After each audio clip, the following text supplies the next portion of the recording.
Let's talk about this idea that avoidants never change. I used to be dismissive avoidant, as you know. And of course, if you're dating someone avoidant, it's very frustrating to say the least. They disappear when you want to open up. They don't want to have the difficult conversation. They don't talk about the future. They keep things to themselves.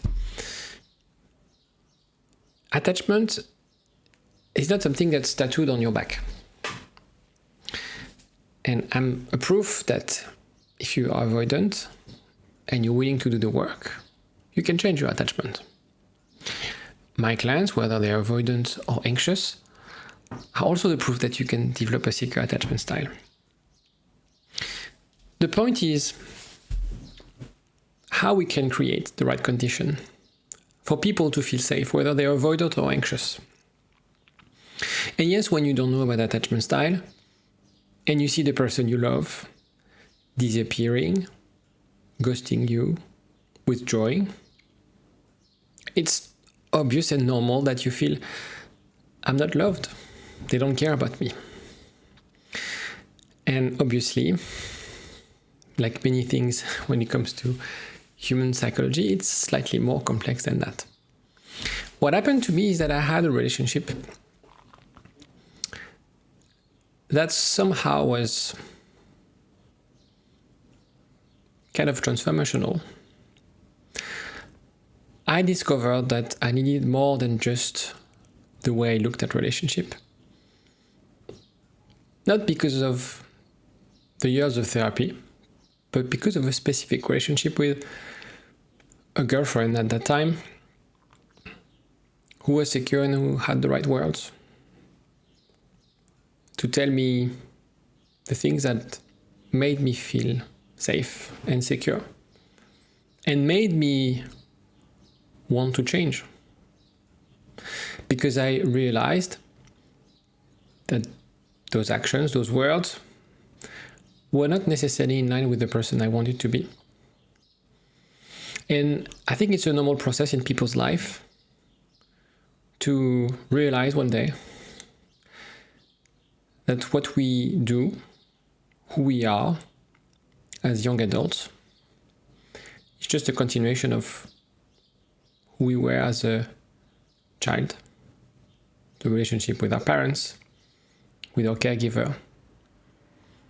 And so, yeah, I almost remember the day and the place where I had this realization and almost this conversation with myself. What do I want? Where do I see myself?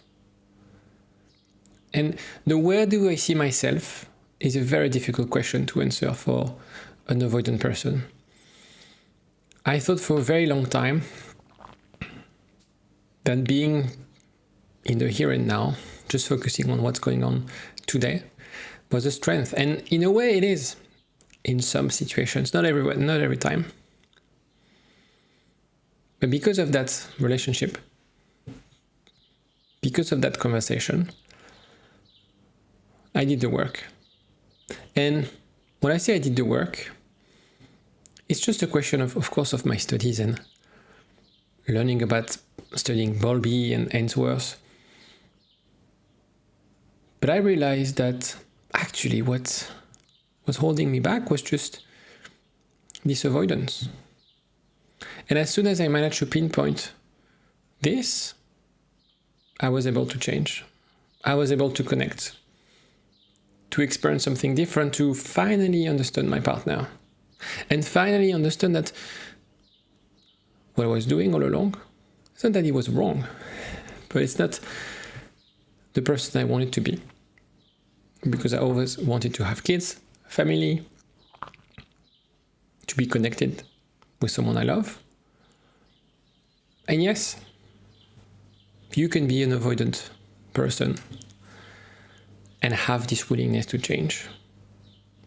So on my videos, I see a lot of comments about avoidance.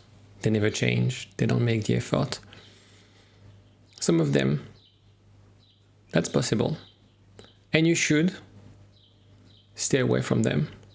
Because if you're watching this video, if you're following what I do, you want to improve, you want to be more secure in your relationship.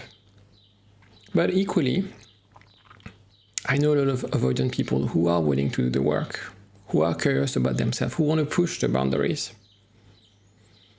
Your job is not to accept everything. Your job is just to assess, create the right condition, and see whether this relationship, this partner, is willing to do the work the same way I did the work. So yes, it's possible. No, not everyone will do the work.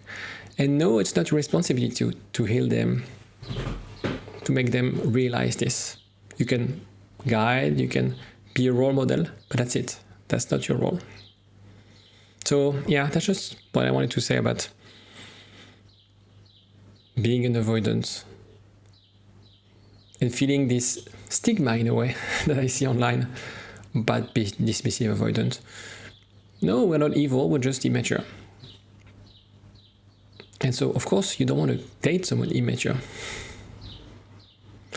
And it's a question of when would your partner, your ex, realize that they are immature and they want to grow up.